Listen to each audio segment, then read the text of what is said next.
This is the Scrap Metal and Commodities Recycling Report brought to you by Benlee, Roll-Off and Open-Top Trailers, and Raleigh and Goldsboro Metal Recycling. Today is Monday, November 23rd, 2015. Last week was another week of metal price declines. Globally, steel production remains weak, and U.S. production fell again last week as there were multiple announcements of steel mills taking downtime. U.S. oil drilling rigs, which consume large amounts of steel, continued their recent trend of declining. A new report said Saudi Arabia remains committed to pumping record amounts of oil, which will keep prices low and reduce U.S. oil production. Scrap steel prices remained steady last week at yet multi-year lows. While not huge, the 11th largest iron ore producer in the world, the Islamic Republic of Mauritania, officially opened the expansion of their Guelb 2 project last week. This will increase its output by 30%, which is equal to the entire U.S. increased production of about 8%. Related, despite iron ore pricing in free fall and being priced close to 10-year lows, BHP, Rio Tinto, and Vale, the world's largest iron ore producers, have been increasing production in the last year, which will also help keep prices down. The UAW formally approved the new Ford contract, sealing the fate discussed last week. Ford in a number of years will all but be getting out of making cars in the United States, other than the Ford Mustang and a Lincoln Continental. What a change from when Henry Ford more than doubled workers' pay to $5 a day in 1913 so they could afford to buy cars.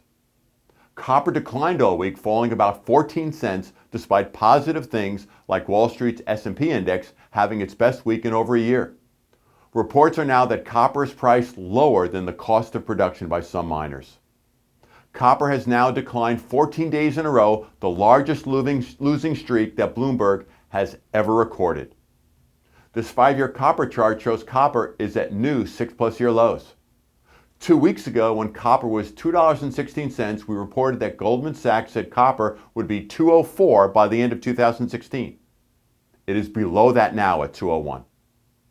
Aluminum also declined for the week when looking at this chart of the past 2 months.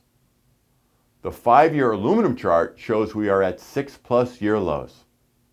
As with steel and copper, the lowest price in 6+ years remains great news if you are buying these materials for your products, and serious issues if you are producers or recycling of these materials.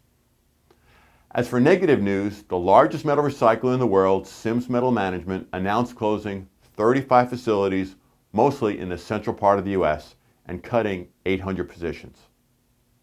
CNBC reported that the manufacturing in the United States is actually in recession. The Empire State Manufacturing Index, a key economic indicator, is indicating the worst manufacturing climate since March 2009, as the economy was in the throes of the Great Recession. As for other new important data, home equity loans that fueled the growth before 2008 recession are now scarcely a quarter of what they were in 2007, and globally, the working age population of people will actually fall next year. It's simple. Less workers, less money means less growth. As for positive news, the U.S. Federal Reserve signaled last week that the U.S. economy remains strong enough to justify a rate increase this coming December, as in next month. Also, the 4-week moving average of unemployment claims was about 271,000 as of last week. This is close to a 42-year low, a very positive measure of the economy. With that, we hope all have a safe and profitable week. My name is Greg Brown.